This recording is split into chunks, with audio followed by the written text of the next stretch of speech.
ser uma responsável, um ancião, uma anciã da igreja, sentir que o Espírito Santo está trabalhando para que você seja um diaconisa, um diácono da igreja, etc. etc. O Espírito Santo, às vezes, nos incomoda por certas coisas que, às vezes, a gente não entende muito bem. Eu, por exemplo, poderia estar no Brasil, mas eu senti que o Espírito Santo me incomodou para que eu estivesse aqui, com a minha família, e não foi fácil, não foi evidente, mas é importante confiar em Deus quando a gente sente o chamado e as propostas que Deus oferece para as nossas vidas. Nesse verso 16 e 17 que nós acabamos de ver, nós vamos entender um pouco a história, né? Agora, a gente vai compreender bem a história, mas Deus pede para fazer buracos no deserto. Para que você vai fazer buraco no deserto? Sem contar as circunstâncias que se encontravam aquele povo. Aquele povo eram três exércitos que estavam armados para a guerra. Eles não tinham equipamento apropriado para fazer buraco. Eles não foram ali para fazer buraco. E Deus manda de fazer buraco. Bom, agora vamos conhecer, entender um pouco a história. No capítulo 3, verso 1, né, eu consigo passar o diapo ou alguém passa para mim como a apresentação?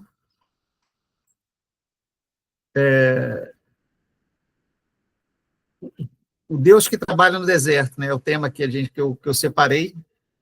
A palavra deserto, né, a gente pode passar para o próximo, diapo.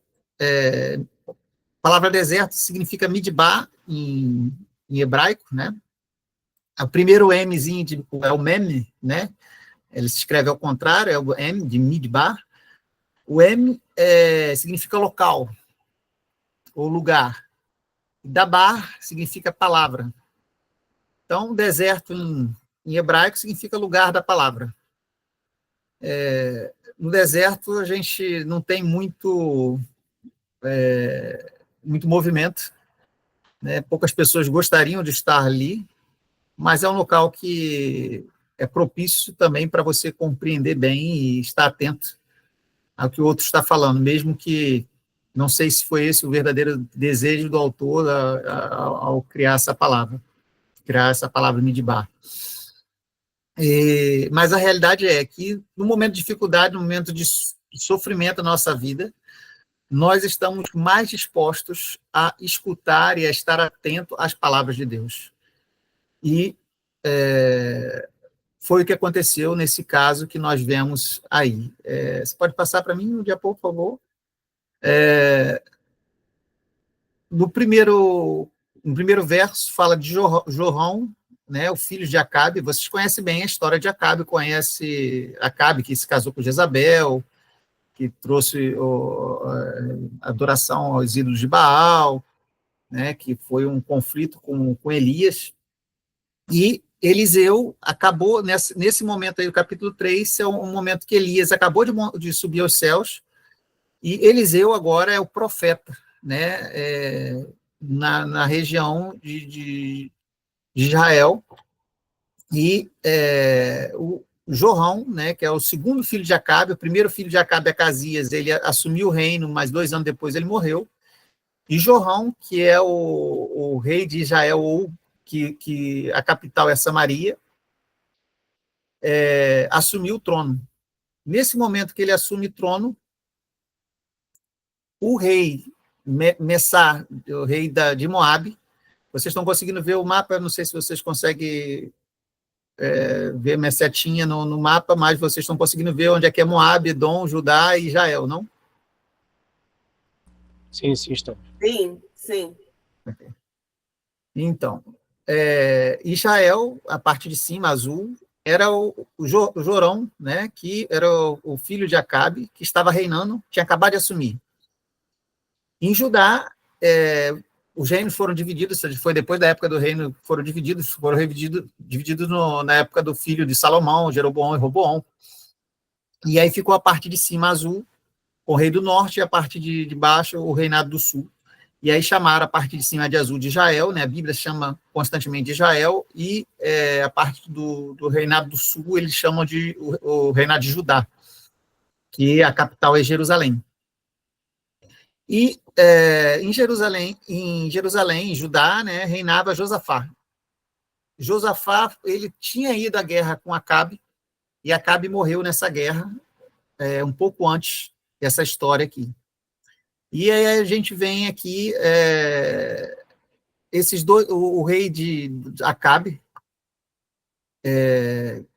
o filho de Acabe, quer dizer, que era Jorão, ele derrubou as estátuas de Baal, mas ele ainda fazia o que era mal aos olhos do Senhor, ele ainda adorava bezerros de ouro e cometia os mesmos pecados de Jeroboão, né?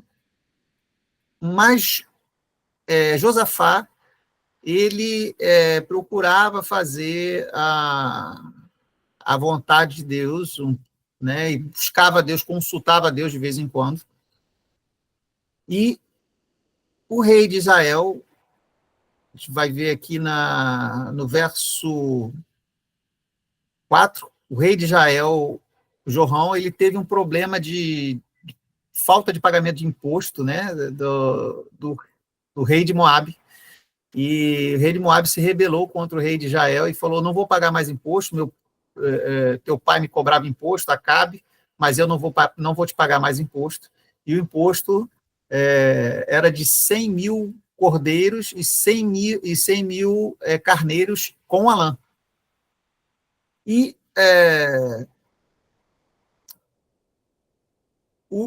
aconteceu que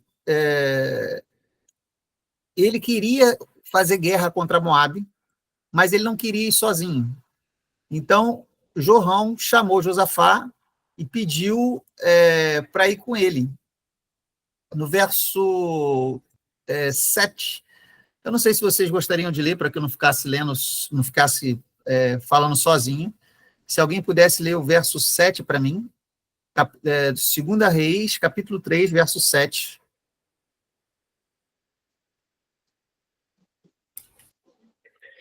Mandou dizer a Josafá, rei de Judá, o rei de Moabe se revoltou contra mim. Irás tu comigo à guerra contra Moabe? Respondeu ele, subirei. Serei como tu és, o meu povo, como o teu povo. Os meus cavalos, como os teus cavalos. Não sei se vocês observaram ou estão atentos à atitude de Josafá. Bom, parece ser uma boa atitude, né? E da mesma maneira ele fez isso com o rei Acabe. Ele tentou fazer uma união entre o reinado do sul e o reinado do norte para poder combater os inimigos.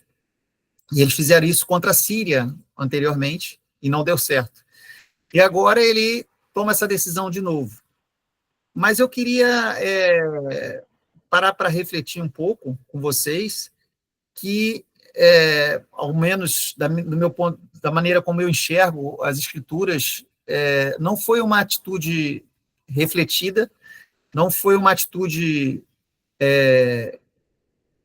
que permitisse que Deus trabalhasse na vida dele antes que ele tomasse uma decisão. O que eu quero trazer para vocês é que cada decisão que devemos tomar, nós devemos refletir sobre essa decisão, mas não somente isso, devemos buscar a Deus. Ele fez uma aliança, depois eu vou voltar naquele slide só para poder terminar de explicar porque acontece. Esses 3 reis, eles desceram, né, eles se uniram, Israel desceu para Judá, ele se uniu com Judá, passou por Edom, convidou Edom também, e no deserto de Edom, ele por invadir Moabe. Eles passaram pela parte de baixo, tá? Mas aí agora pode adiantar o slide, somente para vocês verem por onde que eles passaram. Cada decisão que nós tomamos, ela é importante, ela tem impactos presentes e tem impactos eternos. E cada decisão deve ser colocada nas mãos de Deus, especialmente decisões importantes, né? Decisões de relacionamento, de sociedade, de compromisso com alguém, ou que seja no casamento, que seja montando uma empresa, que seja um acordo financeiro, comprar o carro no nome de alguém, comprar a casa no nome de alguém, qualquer tipo de transação. Antes de qualquer tipo de transação, qualquer tipo de atitude, Deus deve ser consultado. Você vê que Josafá, nessa posição aqui, ele, não, eu vou com vocês, a gente vai fazer guerra contra Moabe. Ele não refletiu, não orou, não buscou a Deus, não analisou. E antes disso, todo esse capítulo 3, ele nos ajuda a ter confiança em Deus, a confiar na vontade de Deus. Só que eu vou dando pequenas pistas ao longo desse capítulo, né, segundo a minha reflexão, e que vocês também possam criar de vocês a reflexão de vocês, segundo o que eu estou trazendo. E eu gostaria de passar esse slide, porque eu vou mostrar para vocês aquilo que eu... primeiro, né, sempre ore por cada decisão importante. Não importa quão boa pareça essa decisão, a decisão pode parecer maravilhosa. Ah, não, Deus com certeza vai querer isso. Ah, então vou fazer, né? Ah, ele é o homem dos meus sonhos, é a mulher dos meus sonhos, é a casa do meu sonho, é o carro dos meus sonhos, é o trabalho dos meus sonhos. Então, com certeza, Deus quer, e já vai e se compromete com aquela atitude que pode ter consequências, né, nesta terra, para os outros, para você mesmo, e consequências eternas para a vida eterna. Então, para você pensar bem, refletir, e eu tenho algumas pistas de reflexão nesse sentido, então gostaria de passar o slide para que você possa analisar aí comigo. Né? A primeira pista que eu dou, a cada decisão a ser tomada, não devemos pedir uma resposta para uma decisão que esteja claramente revelada nas Escrituras. Ah, Senhor, devo eu ler a Bíblia? Claro, né? É evidente. Ah, Senhor, devo guardar o sábado? Está revelado, está na Bíblia. Ah, Senhor, devo dar o dízimo? Ah, devo ir à igreja? São coisas que não precisa nem perguntar qual é a vontade de Deus. Então, eu acredito que Deus não vai te responder, porque é claro e evidente. Exceto uma exceção fora a regra, né? Mas, né, você está doente, está em enfermidade, você não pode ir, exemplo. Bom, segundo aspecto, quando orarmos por uma decisão, devemos dar a Deus tempo para responder aquela decisão. Não, na minha cabeça eu gosto daquilo ali, Senhor, quer a tua vontade? Não, já faz logo. No caso de Josafá, já respondeu de prontidão ali. Não, vamos juntos, estamos juntos.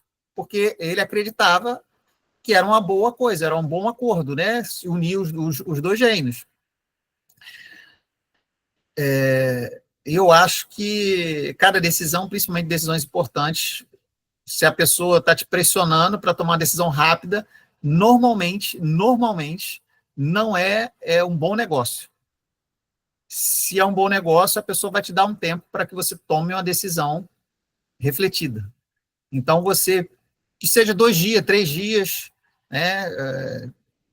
Como foi o caso de Esther lá, que pediu para orar e jejuar durante 3 dias, e ela trouxe a informação. Assim também, eu sugiro a você, antes de tomar uma decisão importante, Senhor, você revela o seu desejo a Deus, Senhor, eu tenho o desejo de tomar decisão nesse sentido, mas gostaria de saber realmente qual é a sua vontade, de coração sincero e aberto, né?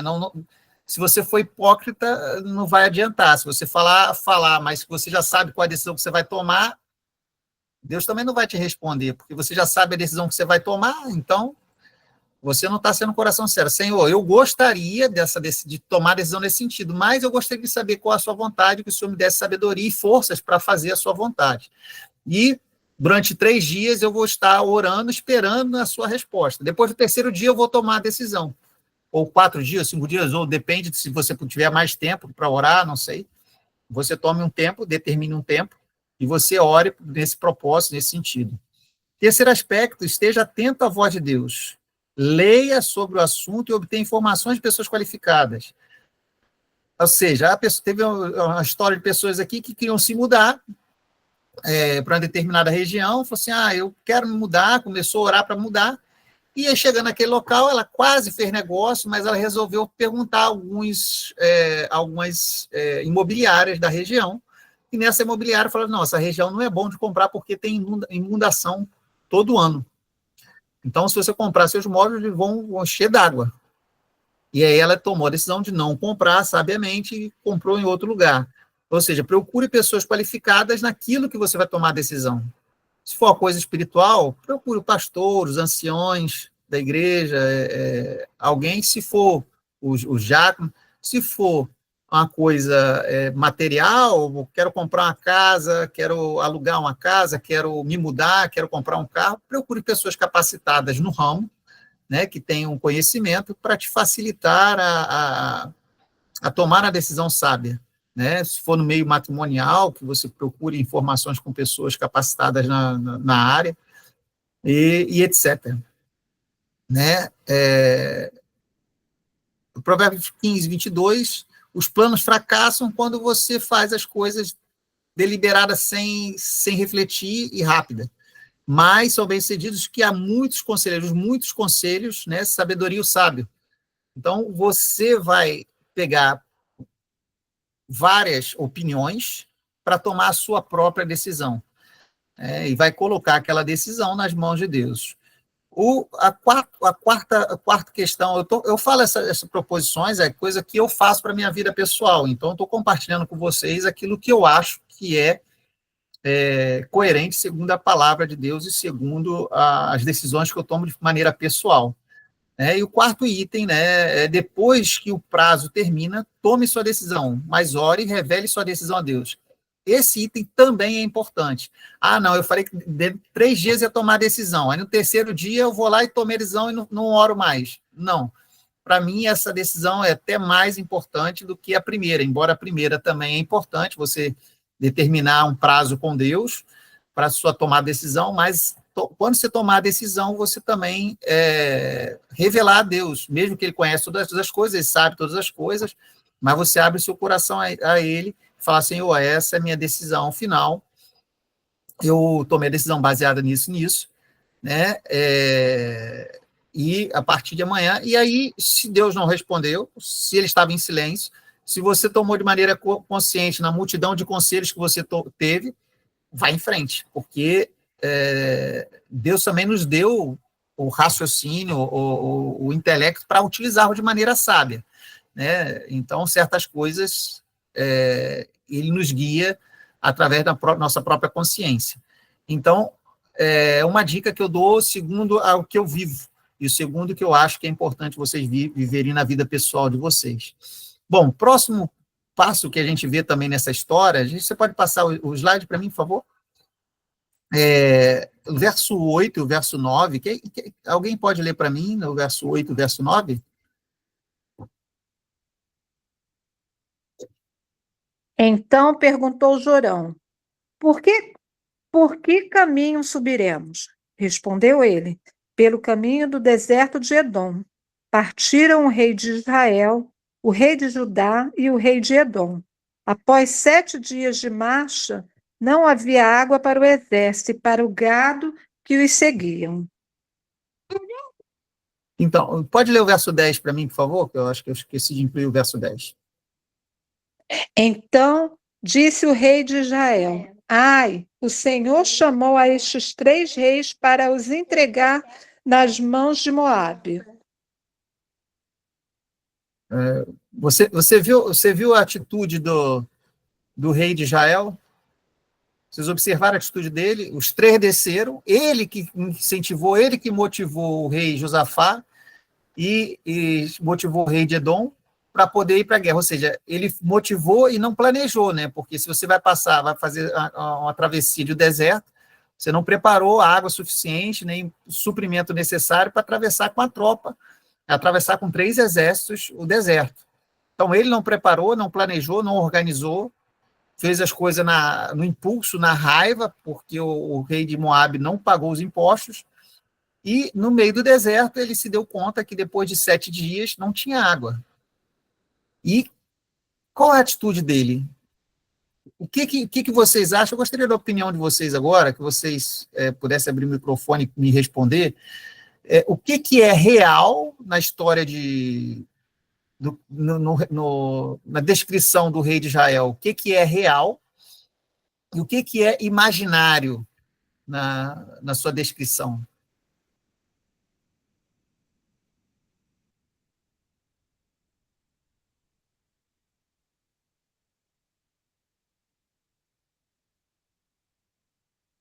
Conseguiram entender a pergunta que eu fiz?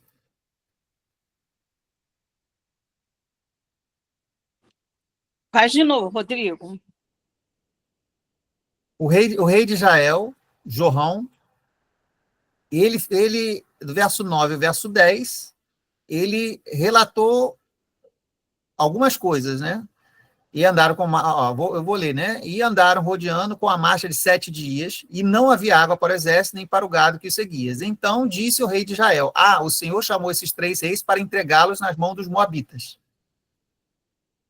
Você consegue identificar aí, consegue fazer um crivo e saber o que é real e o que é imaginário da mente esse relato que o rei fez?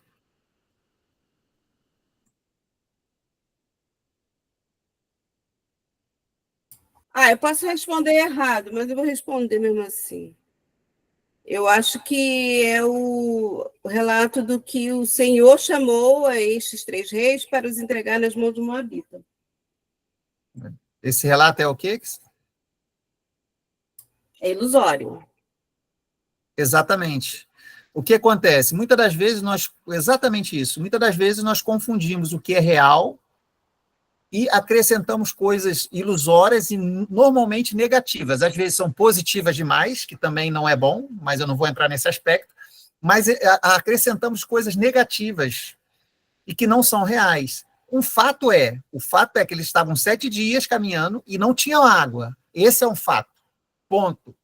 Agora, de que Deus chamou eles para poder ir para morrer, primeiro, foi ele que teve a ideia, foi Jorão que teve a ideia de fazer guerra contra Moabe. Foi o Jorão que chamou Josafá, foi Jorão que chamou o rei de Edom.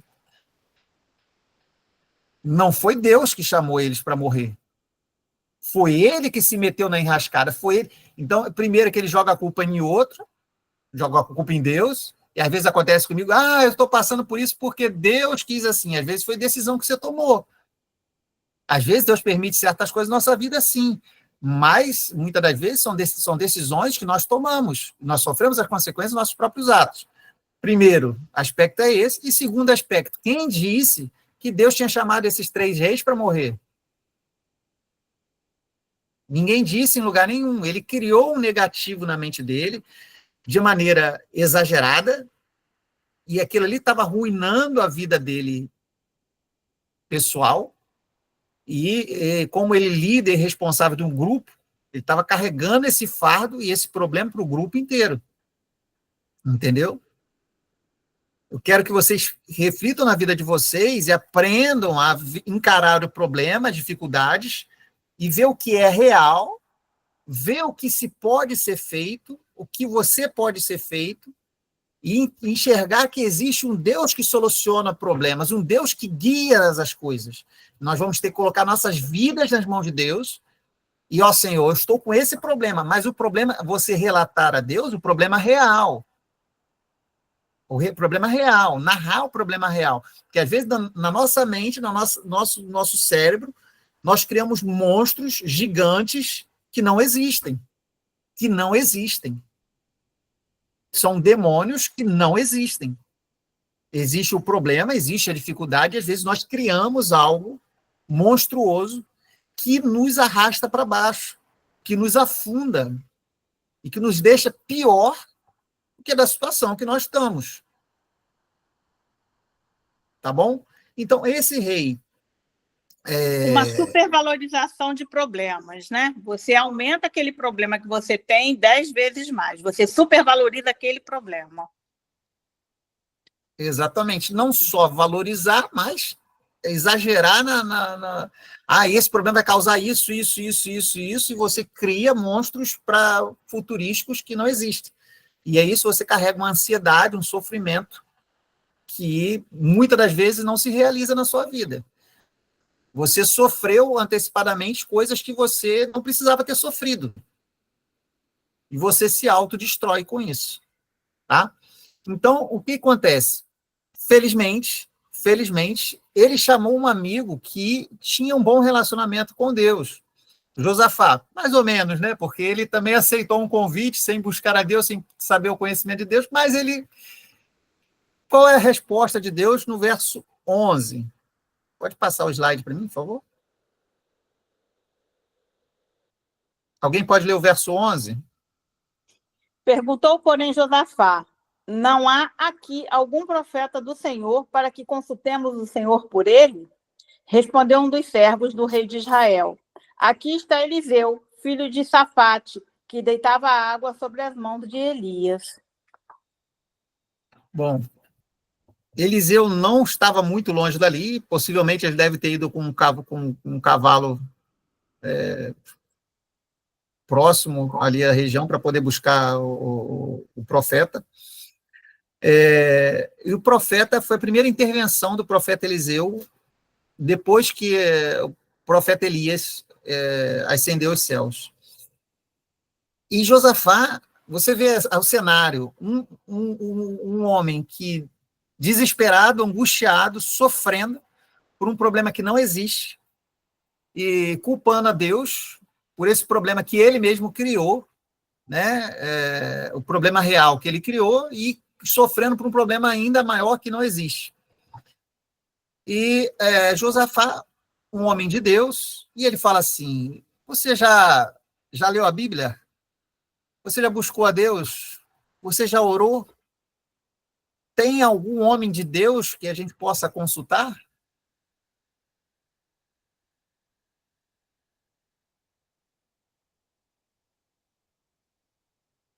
No momento que nós estamos na igreja, em comunhão, talvez a gente não passe isso para a nossa cabeça, mas quando estamos num momento de dificuldade, às vezes esquecemos de consultar a Deus, esquecemos de buscar a Deus. E nos agarramos ao nosso sofrimento, né? E nos martirizamos sem necessidade, né? Porque temos um Deus que nos ama e ele veio para nos dar a vida e a vida em abundância. E foi feito. Eliseu foi chamado, Eliseu chegou lá. Você pode passar o slide para mim, por favor? O verso 14, né? Olha a resposta do profeta Eliseu para o rei Jorão. Alguém pode ler o verso 14 para mim? Posso. Disse Eliseu: tão certo como vive o Senhor dos Exércitos, em cuja presença estou, se eu não respeitasse a presença de Josafá, rei de Judá, não te daria atenção, nem te contemplaria. A importância de termos um relacionamento com pessoas que têm... Eu sei que é importante a gente encontrar pessoas que não têm a mesma fé que a nossa para comunicar o amor e o evangelho, mas é importante a gente ter uma amizade, um relacionamento com pessoas que estão ligadas a Deus, pedir porque elas possam orar pela gente, possam interceder pela gente. Na realidade, foi Josafá que intercedeu pelo amigo, intercedeu por Jorão, e o profeta falou assim: eu vou consultar a Deus, eu vou intermediar a sua situação, porque Josafá está aqui. Porque Josafá está aqui. E os textos de Ellen White também falam nesse sentido, falam que Deus ainda não largou a mão, né? Da mesma maneira como, lembra da história de Abraão, que Abraão perguntou se tivessem 10 justos, se tivesse 5 justos, destruiria a cidade de Sodoma e Gomorra, e Deus falou não, não, não. Da mesma maneira, Ellen White traz esse mesmo sentido de que muitos não são destruídos, Deus não abandona, não larga a mão da proteção, porque o homem está se autodestruindo. E Deus poderia simplesmente largar a mão e deixar o homem se autodestruir. E o homem não se autodestruiu porque existem justos no meio da cidade, existem justos no meio das cidades. Então, homens de fé que temem a Deus, né, protegem toda uma nação, e o mundo inteiro não foi destruído porque eu e você, porque nós acreditamos nesse Deus, e temos um Deus que nos protege, e que vai nos guardar até o dia do juízo final, até que Jesus venha nas nuvens do céu com poder e grande glória. Então, Amém. nós fazemos parte desse povo. E nós temos que ser uma bênção também para aqueles que não conhecem o Evangelho. Da mesma maneira que nós temos que ter amigos que orem, que busquem a Deus e pedir para eles interceder pela gente, nós também temos que ser amigos daqueles que ainda não têm ainda uma fé enraigada na palavra de Deus, não têm uma comunhão com Deus como deveria, mas possamos ser esse instrumento de paz e de bênçãos para essas pessoas. E aqui Josafá foi esse instrumento de bênçãos, de comunicação de bênçãos, para que Jorão e o rei de Edom, que a Bíblia nem mesmo menciona seu nome, também fosse abençoado, porque toda aquela tropa, todo aquele grupo, né, iam morrer no deserto, se Deus não intervenisse. Bom, se Deus não agisse naquela situação. E o verso 16 e o verso 17 foi o verso que nós lemos no começo, né, que como eu estava falando, vocês podem ler de novo, por favor. Não, desculpa, lê o a gente não leu, né? Pode ler o 15, por favor. Ora, pois, trazei-me um tangedor. Quando o tangedor tocava, veio o poder de Deus sobre Eliseu. Continua? Não, acho que esse verso é importante a gente parar para analisar, de que algumas pessoas podem achar assim, mas é besteira ir na igreja no domingo, a igreja no sábado de manhã, a gente pode ter a Bíblia em casa, pode ter uma comunhão. Aqui, Eliseu, ele trouxe a igreja para aquele lugar, ele trouxe um momento de comunhão com Deus e adoração através do louvor. Então, é importante nos congregarmos, é importante estarmos juntos e louvarmos junto ao nosso Deus.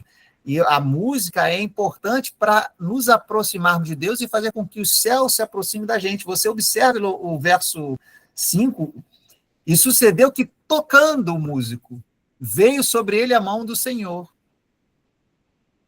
Eu acho que é importante a gente dar um parênteses nesse verso aí e ver a importância da adoração, a importância da comunhão através do louvor e através da mensagem musical. E ela nos ajuda a nos aproximarmos mais de Deus e ajuda que o céu se aproxime mais da gente. Tá bom? Então, é importante a gente ressaltar isso. Não é o tema principal, mas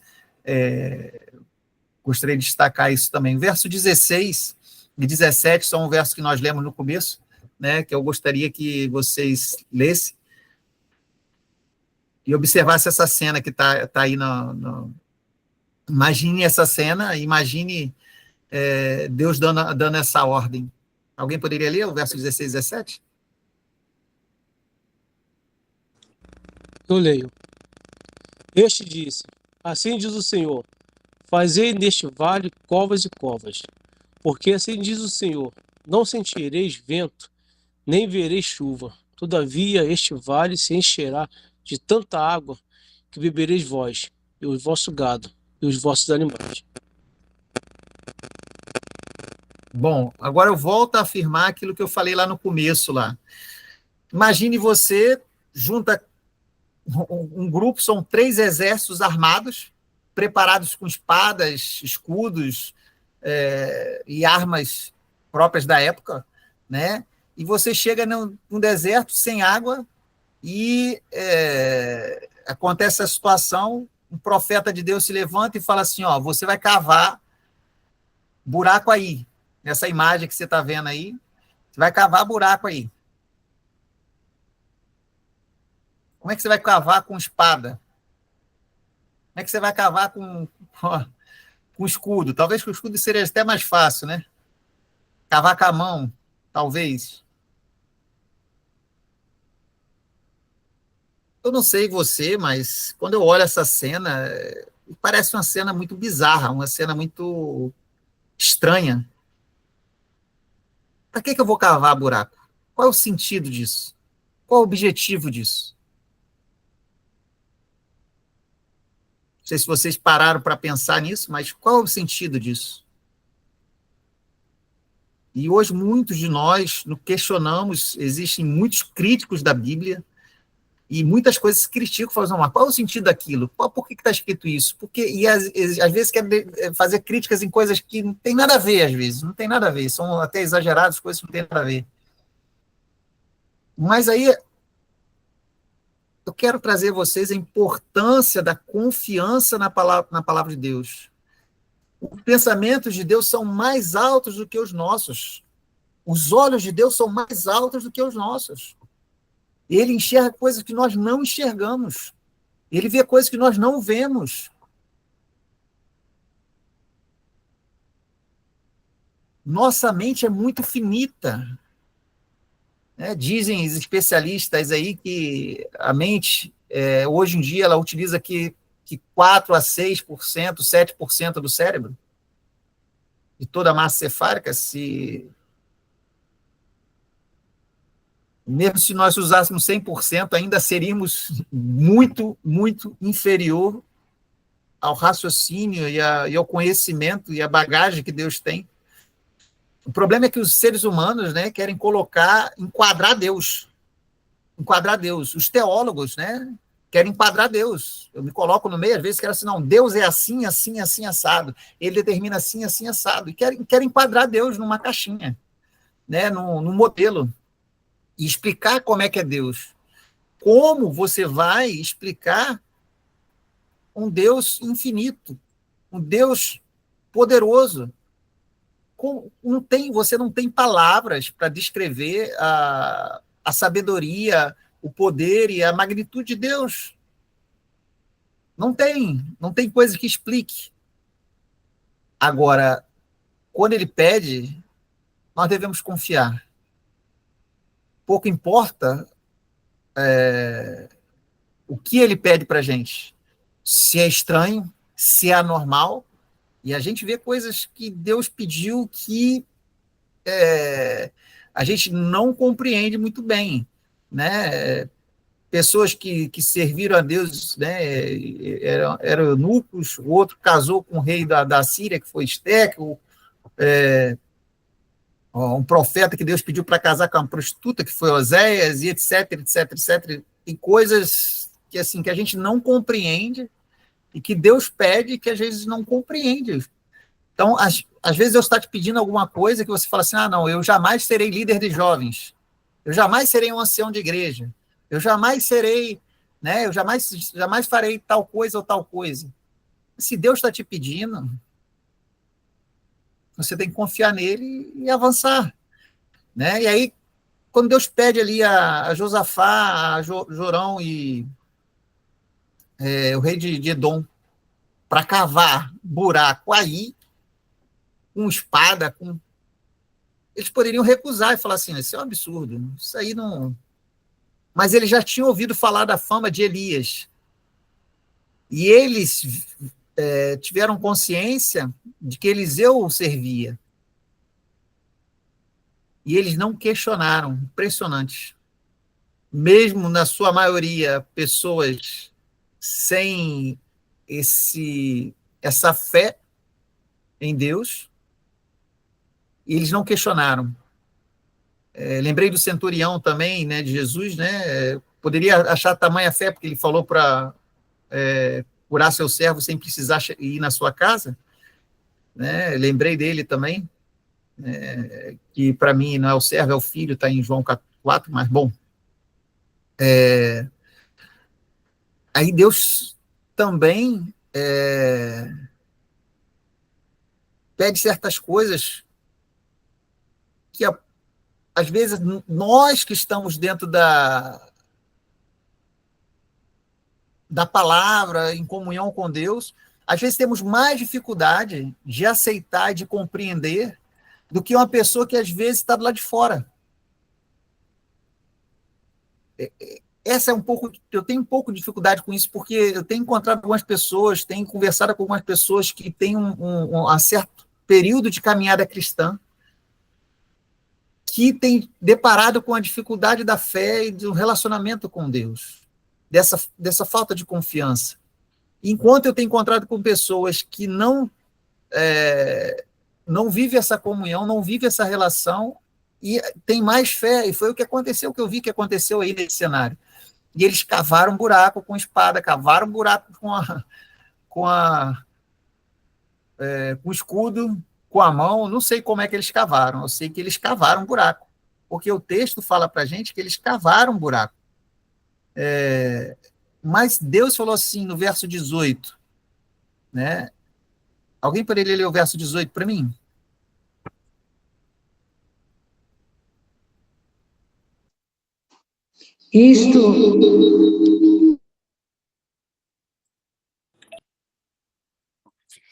Isto é ainda pouco aos olhos do Senhor, de maneira que também entregará Moabe nas vossas mãos.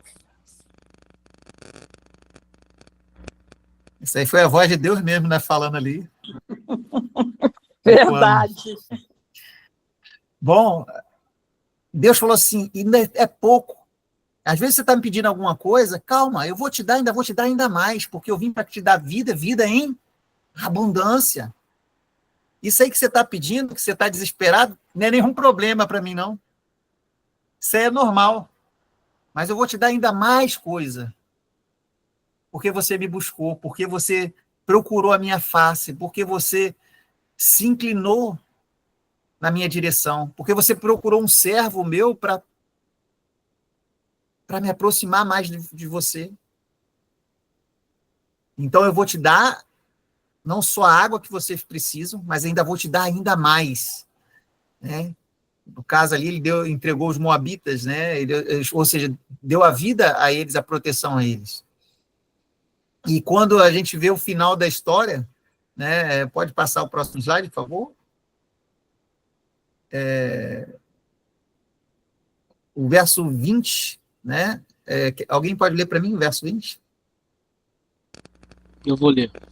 Pela manhã, ao apresentar-se a oferta de manjares, eis que vinham as águas pelo caminho de Edom, e a terra se encheu de água. Vocês viram um milagre aí?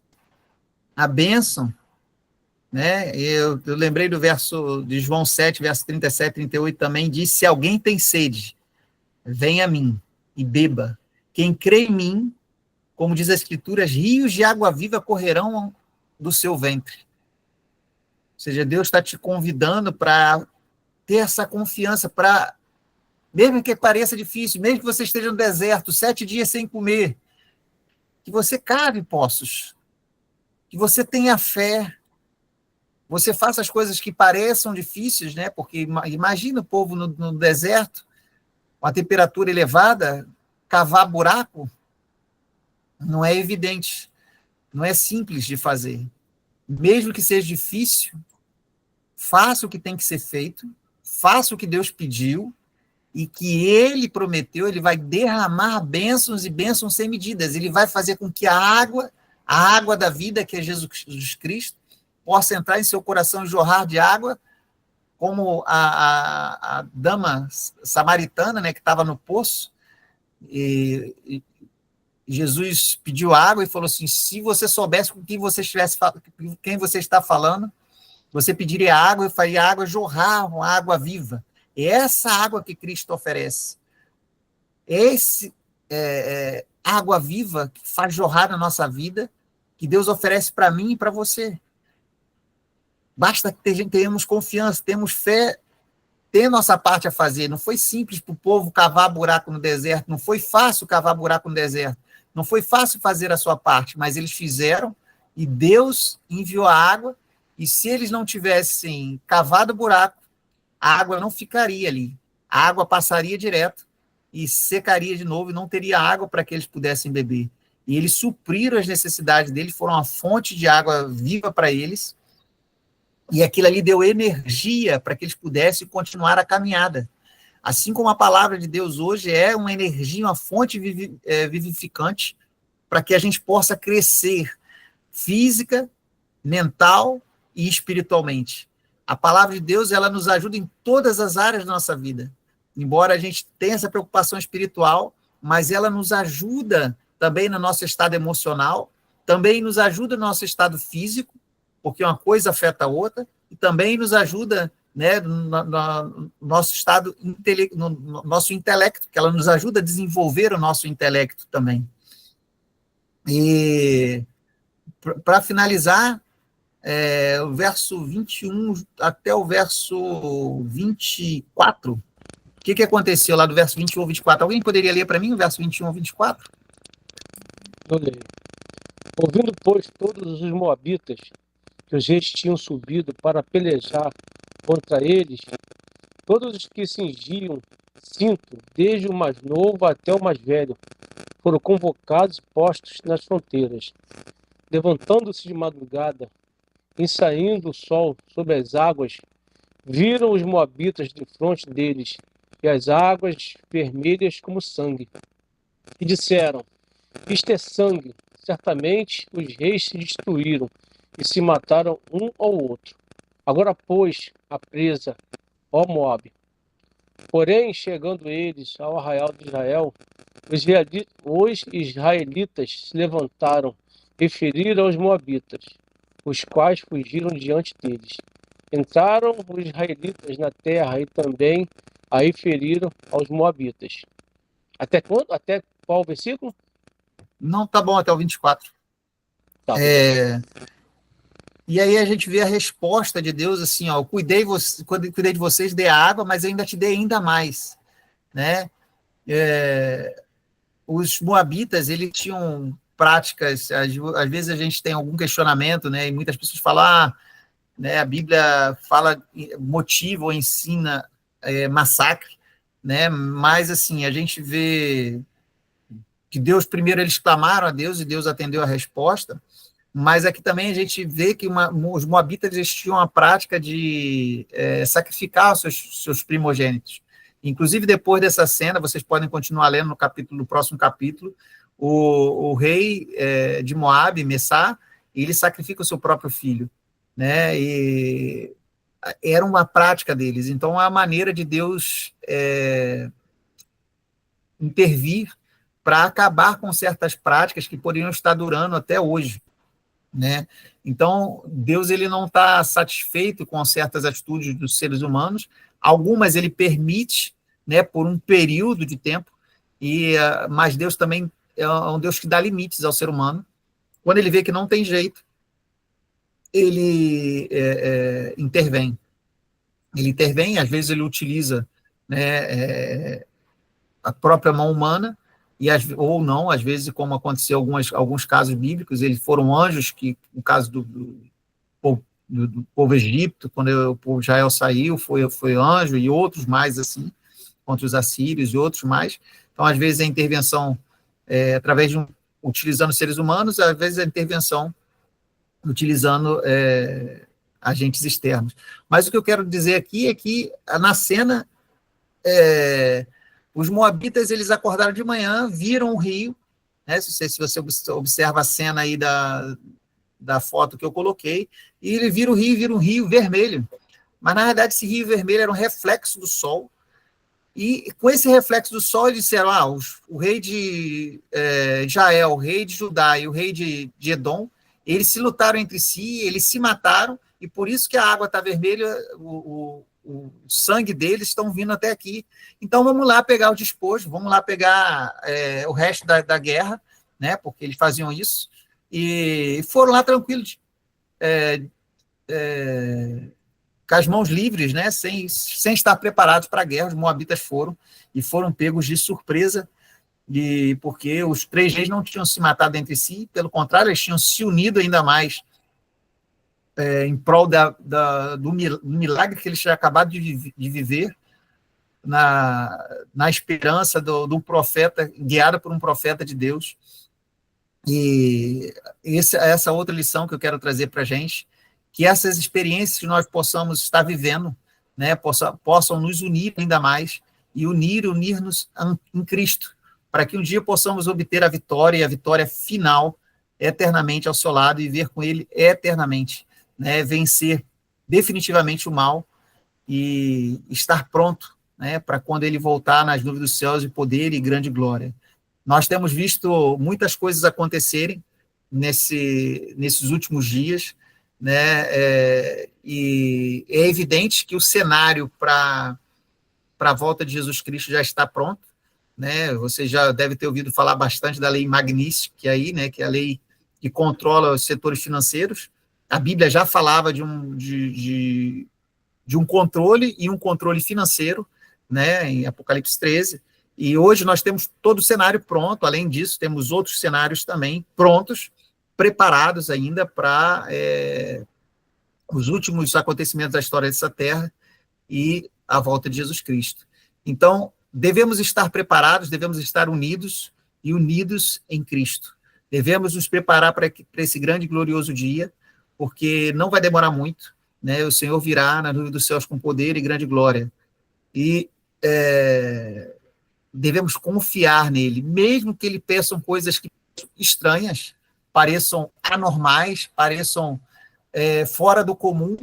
Cavar buraco no deserto. Por que eu vou cavar buraco no deserto? Né? Parece anormal, mas quando Deus pede, ele conhece todas as coisas, conhece o futuro, e ele conhece o meu e o seu coração também. Quando ele pede alguma coisa a você em especial, quando você sentiu o apelo de Deus falando ao seu coração, e convidando você a se entregá-lo completamente aos seus braços de amor. E se você ainda não tomou a decisão, por exemplo, de se batizar ou se preparar pelo batismo, né, eu te convido a tomar essa decisão, a se aproximar ainda mais de Cristo. É uma decisão de engajamento, decisão de compromisso com Cristo. E ele te convida, né, a tomar essa decisão firme ao seu lado, através desse link, através dessa boa relação, né? Não vamos fazer como Josafá, que se uniu precipitadamente com a pessoa que possivelmente levaria para a morte, só não levou porque ele tinha um homem de Deus ao seu lado. Da mesma maneira, não devemos fazer compromissos com pessoas que vão te levar para a morte, mas que você e eu possamos fazer compromisso com Cristo, né, nos comprometer com Ele. E qual o melhor comprometimento do que nos entregarmos a Ele através da nossa vida, através do batismo, e render nossa vida completamente aos seus pés. Mas se um dia você foi batizado, que a cada dia você possa pedir o batismo do Espírito Santo, pedir a presença dele na sua vida, pedir orientação dele através das suas palavras, né? Eu dei algumas dicas, né, que possamos orar a Deus e buscar através da sua palavra conhecimento, sabedoria em cada decisão que viemos tomar, e que o Espírito Santo de Deus possa nos guiar para que um dia possamos nos reunir, não através de Zoom, mas possamos nos reunir debaixo da árvore da vida, né, e desfrutar daquilo que Deus tem preparado para mim e para você, nas mansões eternas, né, aquela casa que Deus preparou com o seu nome, aquela árvore do fruto da vida que nós vamos comer de mês em mês. Que seja um privilégio, um prazer a termos esta comunhão, não à distância, mas face a face, para a eternidade. Deus abençoe cada um de vocês. Amém. Amém. Rodrigo, obrigada, tá? Que Deus te abençoe infinitamente a você e a sua família. Vamos entoar o hino de número 210, sempre confiantes.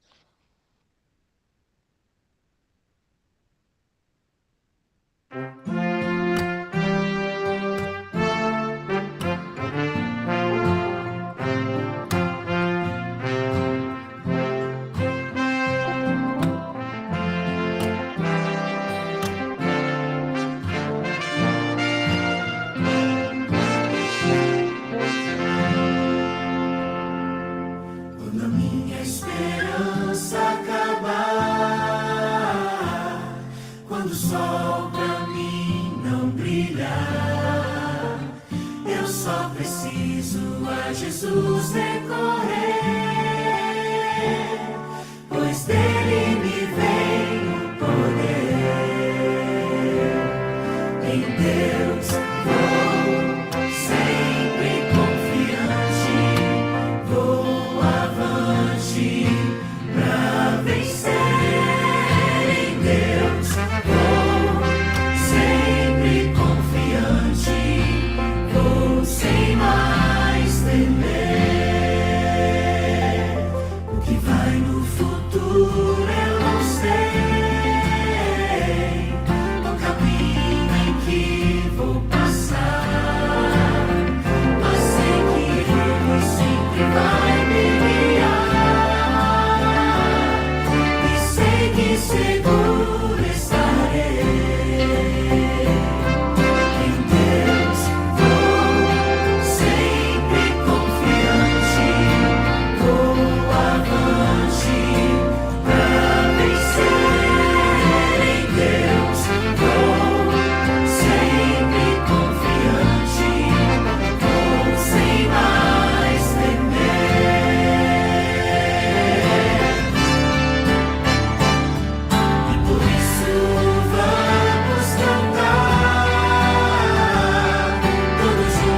Oremos.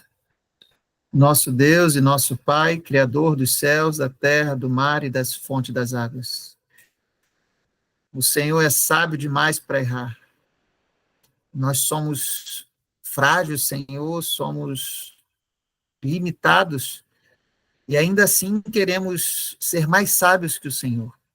Às vezes queremos tomar nossa vida em nossas mãos e guiá-las como se nós soubéssemos fazer alguma coisa, Senhor.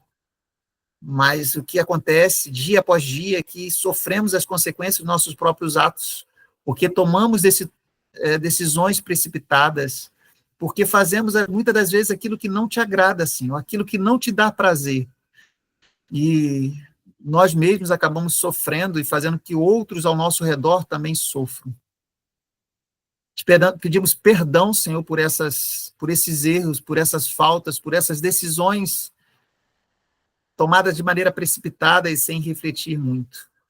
Te pedimos, Senhor, que o Senhor ilumine, Senhor, nos dê o teu santo e bondoso Espírito Santo, para que possamos a cada decisão, Senhor, colocar o Senhor como prioridade em nossas vidas, e que essas decisões possam ser tomadas de maneiras sábias e coerentes, e possam sempre, Senhor, te dar prazer e nos ajudar, Senhor, através dessas decisões, nos aproximarmos mais e mais de Ti, e fazer com que outras pessoas ao nosso redor também possam sentir esse prazer, esse privilégio de se aproximar do Senhor através de nossas vidas. Te pedimos pela Igreja de Califórnia, Senhor, colocamos em Tuas mãos cada membro que está aqui presente, cada família, cada familiar, cada pessoa, Senhor, que precisam ser tocadas pelo Teu Santo e Bom Espírito, mas que não estão aqui presentes. E Teu Espírito, Senhor, possa tocar na vida dessa família e familiar, possam ser tocadas por Ti nesse momento. Te pedimos, Senhor, por aqueles membros que também não puderam estar presentes, que Teu Espírito possa ser com eles, possa ajudá-los também nesta caminhada cristã, e que um dia possamos estar reunidos debaixo da árvore da vida, para desfrutarmos das bênçãos que o Senhor preparou para nós e para cada um dos Teus filhos que o Senhor ama. Tudo isso nós te pedimos, imploramos e suplicamos, não que tenhamos méritos, mas os méritos do nosso Senhor e Salvador, Jesus Cristo, hoje e para todos sempre. Amém. Amém. Amém. Obrigado. Fique com Deus, tá? Um abraço aí em todos. Amém. E um sábado abençoado para todos vocês. Obrigada, Rodrigo, por ter aceito o convite, tá? Que Deus te abençoe.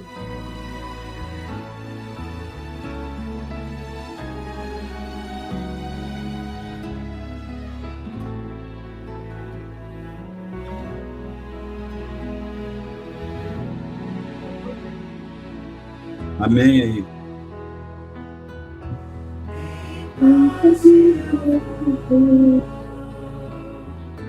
Ouvi a voz de Deus, em paz eu vou.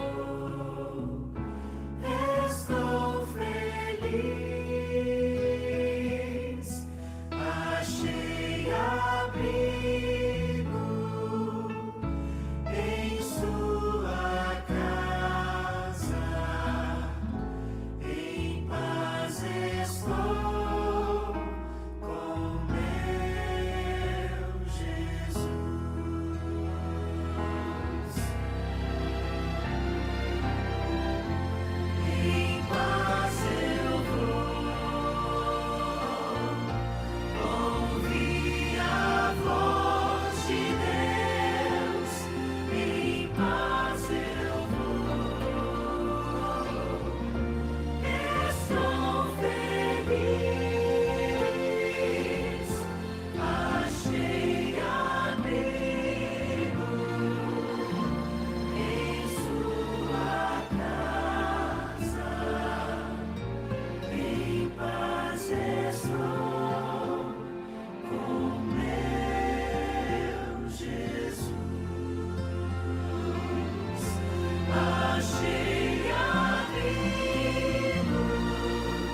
Tchau, irmãos. Feliz sábado a todos. Feliz sábado. Feliz Tchau, tchau, sábado, saudades. amado de Tchau, pessoal. Jesus. Feliz sábado. Irmãos do céu, uhul, feliz sábado. Depois uma palavra dessa, amém, Jesus, amém, Jesus, amém, Jesus.